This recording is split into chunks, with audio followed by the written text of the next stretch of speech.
Welcome to CSCS, Pipe Fitting and Welding Specialist, Questions and Answers. The latest questions and answers for CSCS Pipe Fitting and Welding Specialist, Theory Test, 2021, UK. Please like, share, comment and subscribe to support this channel. Question 1. When a new piece of plant has been installed but has not been commissioned, how should it be left? Give one answer. A. With all valves and switches clearly labeled. B. With all valves and switches locked off. C. With all valves and switches turned off. D. With all valves and switches turned on and ready to use. The correct answer is B. With all valves and switches locked off. Question 2.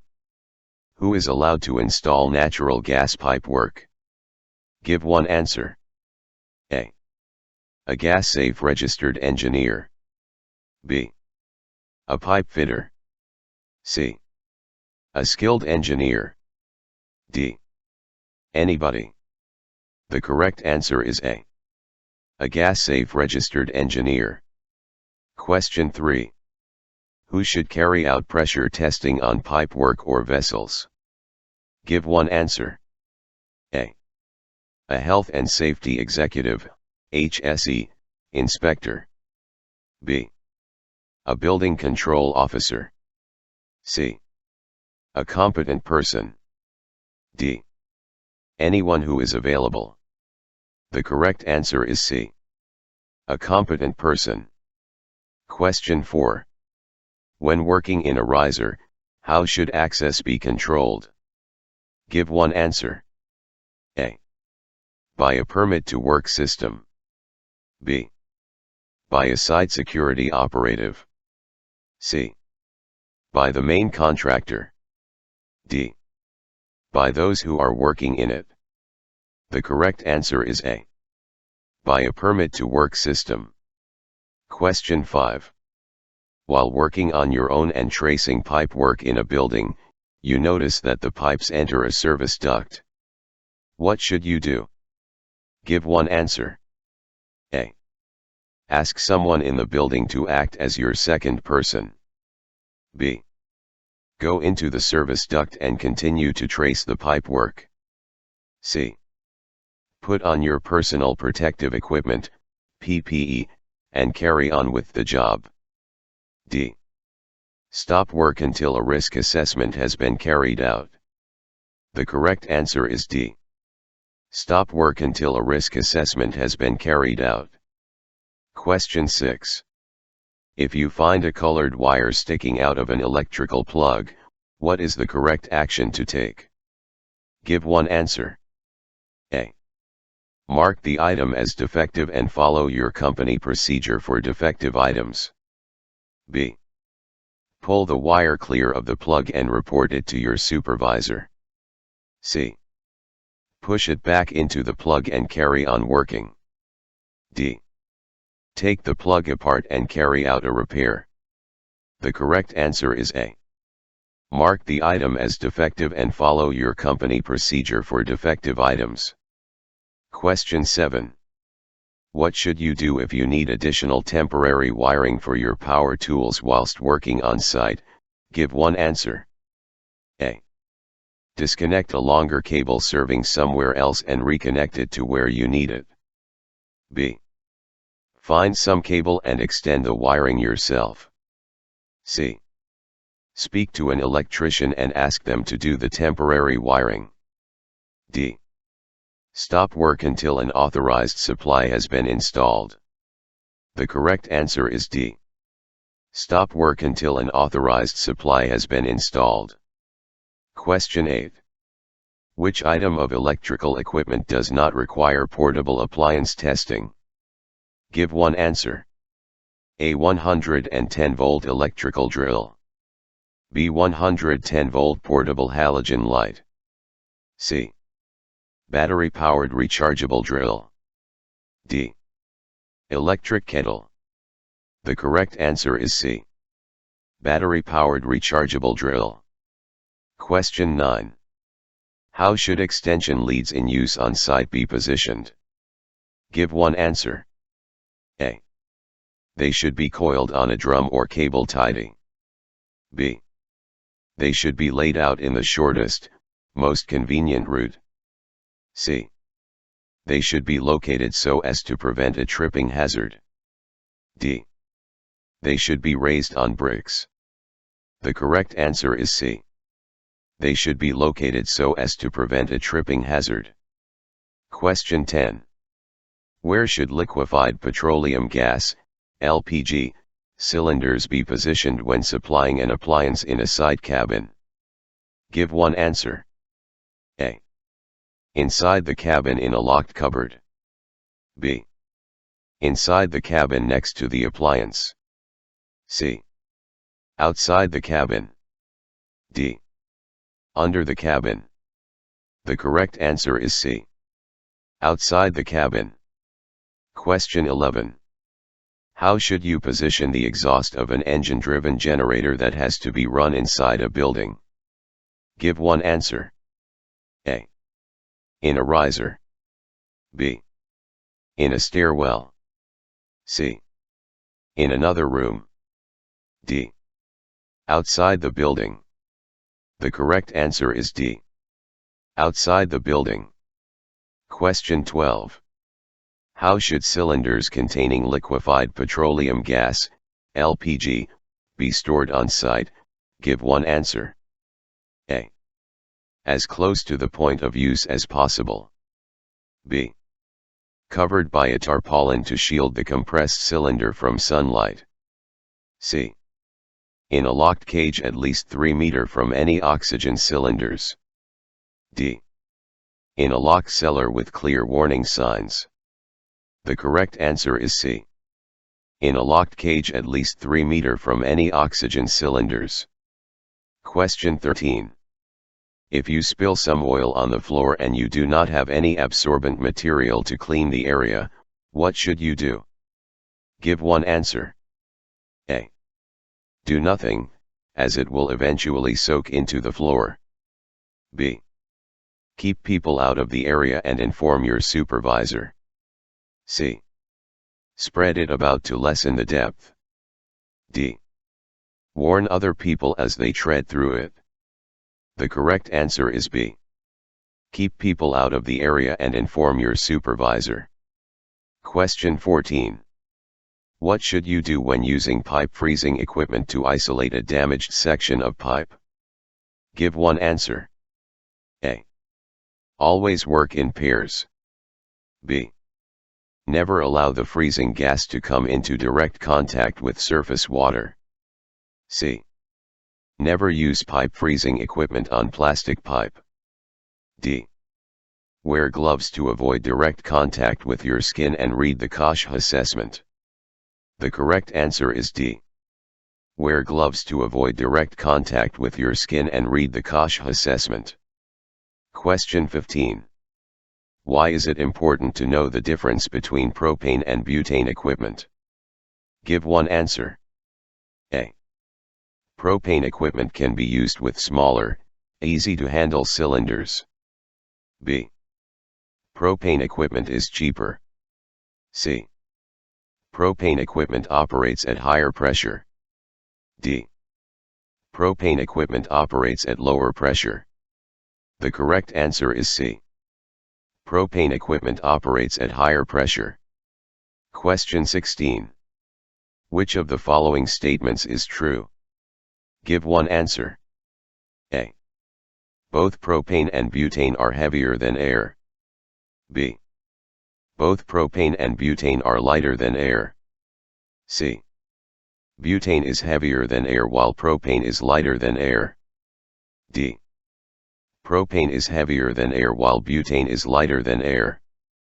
The correct answer is A. Both propane and butane are heavier than air. Question 17. Apart from the cylinders used in gas-powered forklift trucks, why should liquefied petroleum gas, LPG, cylinders never be placed on their side during use? Give one answer.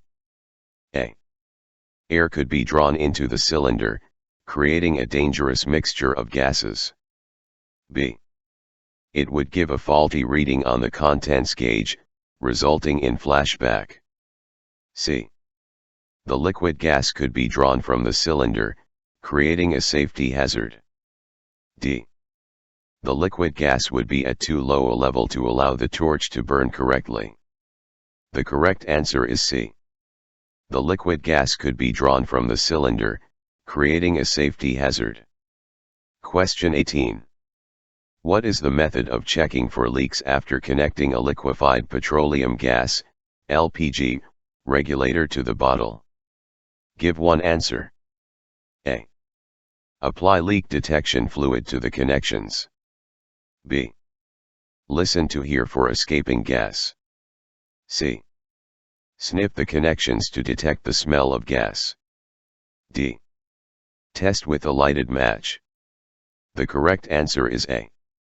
Apply leak detection fluid to the connections. Question 19. What is the most likely risk of injury when cutting a pipe with hand-operated pipe cutters? Give one answer. A. A piece of sharp metal could fly off and hit you. B. You may cut yourself on the inside edge of the cut pipe. C. You may damage your muscles due to continued use. D. Your fingers may become trapped between the cutting wheel and the pipe. The correct answer is B. You may cut yourself on the inside edge of the cut pipe. Question 20. Why is it essential to take great care when handling oxygen cylinders? Give one answer. A. They are filled to extremely high pressures. B. They contain highly flammable compressed gas. C. They contain highly flammable liquid gas. D. They contain poisonous gas. The correct answer is A. They are filled to extremely high pressures. Question 21. When do you need to wear eye protection while drilling through a wall? Give one answer. A. Always, whatever the circumstances. B. Only when drilling overhead. C. Only when drilling through concrete. D. Only when the drill bit exceeds 20 millimeters. The correct answer is A. Always, whatever the circumstances. Question 22. What guarding is required when a pipe threading machine is in use? Give one answer. A. A barrier around the whole of the pipe length and machine. B. A barrier at the exposed end of the pipe only. C. A length of red material hung from the exposed end of the pipe. D. Warning notices in the work area. The correct answer is A. A barrier around the whole of the pipe length and machine. Question 23. If you are working where welding is being carried out, what should be provided to protect you from welding flash? Give one answer. A. A fire extinguisher. B. A Hi-Vis vest. C. Screens. D. Warning notice. The correct answer is C. Screens. Question 24. What is the main hazard associated with flame cutting and welding? Give one answer. A. Dropping a gas cylinder. B. Fire. C. Gas poisoning. D. Not having a hot work permit. The correct answer is B. Fire. Question 25. When should you stop carrying out hot works? Give one answer. A. At least 4 hours before you leave the site. B. At least 1 hour before you leave the site. C. At least 2 hours before you leave the site. D. Just before you leave the site. The correct answer is B. At least 1 hour before you leave the site. Question 26. What should you do when using a blowtorch near to flexible pipe lagging? Give one answer. A. Remove just enough lagging to carry out the work. B. Remove the lagging at least 1 meter either side of the work. C. Remove the lagging at least 3 meter either side of the work. D. Wet the lagging but leave it in place. The correct answer is B. Remove the lagging at least 1 meter either side of the work. Question 27. When using a blowtorch near to timber, what should you do? Give one answer. A. Carry out the work taking care not to catch the timber. B. Point the flame away from the timber and have a bucket of sand ready to put out the fire. C. Use a non-combustible mat and have a fire extinguisher ready. D. Wet the timber first and keep a bucket of water handy. The correct answer is C. Use a non-combustible mat and have a fire extinguisher ready. Question 28. What is the color of an acetylene cylinder? Give one answer. A. Black. B. Green. C. Maroon. D. Orange. The correct answer is C. Maroon. Question 29. Which item of personal protective equipment, PPE, is designed to protect against infrared radiation damage to the eyes during flame cutting or welding? Give one answer. A. Clear goggles. B. Dust mask. C. Eye protection with a tinted filter lens. D. Respiratory protective equipment, RPE. The correct answer is C. Eye protection with a tinted filter lens. Question 30. When using oxyacetylene brazing equipment, how should the bottles be positioned? Give one answer. A. Stood upside down. B. Angled at 45 degrees. C. Laid on their side and secured. D. Stood upright and secured. The correct answer is D. Stood upright and secured. Question 31. The use of oxyacetylene equipment is not recommended for which jointing method? Give one answer. A. Jointing copper pipe using hard soldering. B.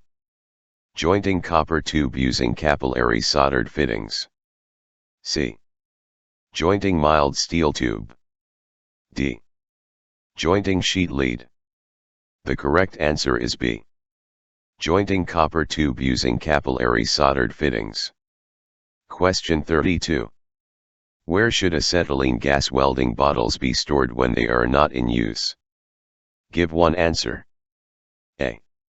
In a special rack in a company van. B. Inside a building in a locked cupboard. C. Outside in a special storage compound. D. With oxygen bottles. The correct answer is C. Outside in a special storage compound. Question 33. Which two of these activities are likely to need a hot work permit? Give two answers. A. Cutting steel with an angle grinder. B. Refueling a diesel dump truck. C. Replacing an empty liquefied petroleum gas, LPG, cylinder with a full one. D. Soldering pipework in a central heating system. E.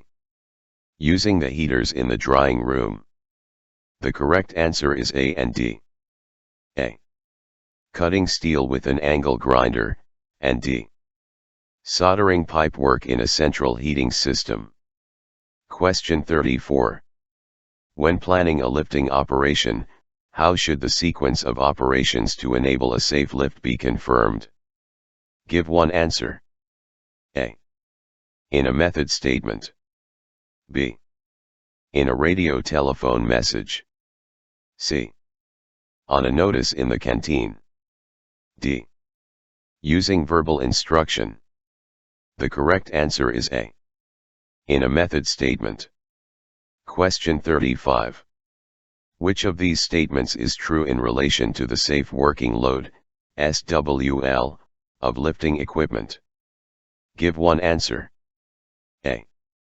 It is never marked on the equipment but kept with the test certificates. B. It is provided for guidance only. C. It is the absolute maximum safe working load. D. It may be exceeded by no more than 25%. The correct answer is C. It is the absolute maximum safe working load. Question 36. What must be clearly marked on all lifting equipment? Give one answer. A. The name of the manufacturer. B. The next test date. C. The safe working load. D. The specification of material from which it is made. The correct answer is C. The safe working load. Question 37. Which two of the following are essential safety checks to be carried out before using oxyacetylene equipment? Give two answers. A. That the area is well ventilated and clear of any obstructions. B. That the cylinders are full. C. That the cylinders are the right weight. D. That the cylinders, hoses, and flashback arresters are in good condition. E. That the trolley wheels are the right size. The correct answer is A and D. A. That the area is well ventilated and clear of any obstructions, and D. That the cylinders, hoses, and flashback arresters are in good condition. Question 38. Who should be present during the pressure testing of pipework or vessels? Give one answer. A. Anybody. B. Only those involved in carrying out the test. C. The architect. D. The site foreman. The correct answer is B. Only those involved in carrying out the test. Question 39. What should you ensure when using an electrically powered threading machine? Give one answer. A. That the machine is only used in your compound. B. That the power supply is 24 volts. C. That the power supply is 400 volts and the machine is fitted with a guard. D. That your clothing cannot get caught on rotating parts of the machine. The correct answer is D. That your clothing cannot get caught on rotating parts of the machine. Question 40. What must you ensure before using a ladder? Give one answer. A. That an apprentice or workmate is standing by in case you slip and fall. B. That it is secured to prevent it from moving sideways or sliding outwards. C. That no one else has booked the ladder for their work. D. That the weather forecast is for a bright, clear day. The correct answer is B. That it is secured to prevent it from moving sideways or sliding outwards. Question 41. When positioning and erecting a step ladder, which of the following is essential for its safe use? Give one answer. A. It has a tool tray towards the top of the steps. B. The restraint mechanism is spread to its full extent. C. You will be able to reach the job by standing on the top step. D. Your supervisor has positioned and erected the steps. The correct answer is B. The restraint mechanism is spread to its full extent. Question 42. What is the recommended maximum height for a freestanding mobile tower? Give one answer. A. 12 meter. B. 2 meter. C. The height recommended by the manufacturer. D. There is no restriction. The correct answer is C. The height recommended by the manufacturer. Question 43. What should be done before a mobile tower is moved? Give one answer. A. A permit to work must be issued. B. All people and equipment must be removed from the platform. C. Arrangements must be made with the forklift truck driver. D. The principal contractor must give their approval. The correct answer is B. All people and equipment must be removed from the platform. Question 44. What must be done first before any roof work is carried out? Give one answer. A. A risk assessment must be carried out. B. A weather forecast must be obtained. C. Permits to work must be issued only to those allowed to work on the roof. D. The operatives working on the roof must be trained in the use of safety harnesses. The correct answer is A. A risk assessment must be carried out. Question 45. What is edge protection designed to do? Give one answer. A. Make access to the roof easier. B. Prevent rainwater running off the roof onto workers below. C. Prevent the fall of people and materials. D. Secure tools and materials close to the edge. The correct answer is C. Prevent the fall of people and materials. Question 46. What is the first thing you should do after getting onto the platform of a correctly erected mobile tower? Give one answer. A. Check for overhead power lines. B. Check that the brakes are locked on. C. Close the access hatch to prevent falls of personnel, tools, or equipment. D. Make sure that the tower does not rock or wobble. The correct answer is C. Close the access hatch to prevent falls of personnel, tools, or equipment. Question 47. When assembling a mobile tower, what major hazard must you be aware of? Give one answer. A. Cable trays. B. False ceilings. C. Overhead service cables. D. Water pipes. The correct answer is C. Overhead service cables. Question 48. If you are asked to install high-level ductwork from a platform that has no edge protection and is located above an open stairwell, what should you do? Give one answer. A. Get on with the job, but keep away from the edge of the platform. B. Get on with the job, ensuring that a workmate stays close by. C. Get on with the job, provided that if you fall, the stairwell guardrail will prevent you from falling further. D. Not start work until your work platform has been fitted with guardrails and toe boards. The correct answer is D. Not start work until your work platform has been fitted with guardrails and toe boards. Thank you for watching and good luck for your test. Please don't forget to like, share, comment and subscribe to support this channel.